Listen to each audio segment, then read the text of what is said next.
शहरी शबान का महीना ये मेरा महीना है। हालांकि हर महीना अल्लाह तबारक व तआला का है और हर महीना मेरे आका सल्लल्लाहु अलैहि वसल्लम से भी निस्बत रखती है और मेरे आका ने तखसीस फरमाई, वहाँ मखसूस कर दिया कुछ मकसूद के तहत। मेरे आका फरमाते हैं शहर शबान मेरा महीना है और रमजान शहरुल्लाह और रमजान अल्लाह तबारक व तआला का महीना। तखसीस क्यों किया? क्योंकि दोनों महीनों में इबादतें इंसान बहुत ज्यादा करता है। हर इंसान चाहता है कि मैं जो गुनाह किया हूं उस गुनाहों का कोई ना कोई कफारा बने या कोई तरीका जो शरीयत बयान करती हो कि हम तमाम लोग जन्नत के करीब और जहन्नम से दूर हो जाए। रमजान बहुत मुबारक महीना है, उसमें कुरान शरीफ का नुज़ूल के साथ साथ और भी बरकतें उसकी हैं। और मेरे आका फरमाते हैं कि रमजान अल्लाह का महीना है, उसके अलावा भी तमाम महीने अल्लाह के हैं और वो महीना ऐसा महीना है कि इंसान अपने गुनाहों से दूर हो जाएगा और अल्लाह से करीब हो जाएगा। यहाँ तक कि एक नेकी करेगा तो 70 नेकी पाएगा। ऐसे ही मेरे आका ने फरमाया कि शाबान मेरा महीना है, इसमें रोजा इसमें और इबादतें 70 गुना तो नहीं होते हैं, मगर मेरे आका रमजान के बाद जो सबसे ज्यादा महबूब किसी महीने को फरमाया करते तो शबान का महीना है। आयशा फरमाती है कि इस महीने में मेरे आका सल्लल्लाहु अलैहि वसल्लम बहुत कम अफ्तार किया करते। अफ्तार मतलब यानी दिन में वो खाना खाया करते हैं। यहाँ तक एक रवायत में मेरे आका सल्लल्लाहु अलैहि वसल्लम इस महीने में रोजे रखा करते हैं। मुफ्ती शरीफुल हक अमजदी लिखते हैं इस हदीस के तहत कि हर महीने जैसे कोई काम रात भर इबादत किया, रात भर इबादत नहीं करता कोई, उसी में खाना भी खाता, उसमें पानी पीता है, मैं एक मुराद ली जाती है कि रात भर उसने इबादत की है। ऐसे ही रमजान शाबान के अक्सर महीनों में मेरे आका सल्लल्लाहु अलैहि वसल्लम उस महीने में हमेशा रोजा रखा करते हैं, मगर कभी कभी अफ्तार भी कर दिया करते हैं, यानी बगैर रोजा के भी रहा करते हैं। इस तरीके से मेरे आका सल्लल्लाहु अलैहि वसल्लम की एक जिंदगी थी। मेरे आका सल्लल्लाहु अलैहि वसल्लम जब भी शबान का महीना आता है इसमें अपने तौर पे इबादत के एतबार से वो अलग तैयारी करते हैं।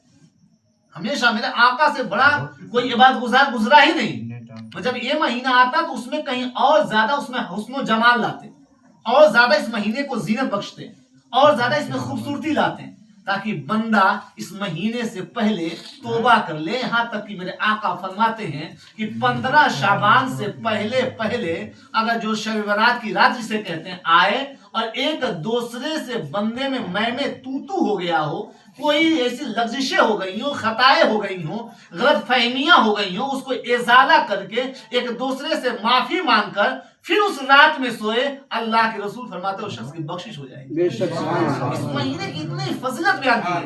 मेरे आका इरशाद फरमाते हैं कि जब महीना आता है इसकी जो 15 तारीख आती है, 14 शाबान का दिन होता है, जो 15वीं तारीख होती है, तो फरमाया कि उस रात में अगर बंदा जब रात को पाए तो अल्लाह उस रात में फरमाता है कि है कोई बंदा जो गुनाहगार हो कहता हो कि मुझे बख्श दिया जाए, अल्लाह तआला उसकी बख्शिश फरमाता है।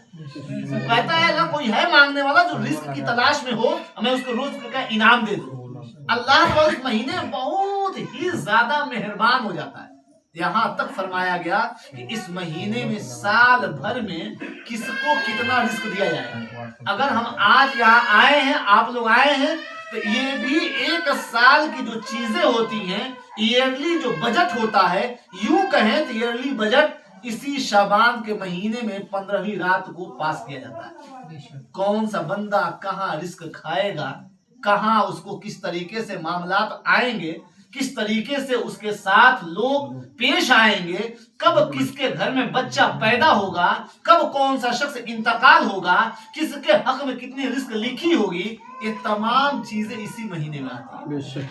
उलमाए कराम फरमाते जब महीना आए तो कोशिश करें कि हमेशा इबादत में रहें। हो सकता है जब फरिश्ते लिखने के लिए आए कि बंदे का रिस्क एक साल के लिए कितना ज्यादा दिया जाएगा, इसके नसीब में औलाद है या नहीं है, इसके घर पे बेटियां पैदा होंगी नहीं होंगी, इसके घर में मौतें आएंगी नहीं आएंगी, उलमा फरमाते हैं कि इस महीने में इतना इबादत करें कि जब फरिश्ते लिखने पे आए तो वो लिख दें कि अल्लाह ये तेरा महबूब बंदा तेरी ही इबादत कर रहा था, इसकी उम्र को लंबी फरमा दे, इसके खानदान को बेहतर कर दे, इसके रिस्क में वसाअत फरमा दे, खूब खूब बरकतें रहमतें नेमतें फरमा दे।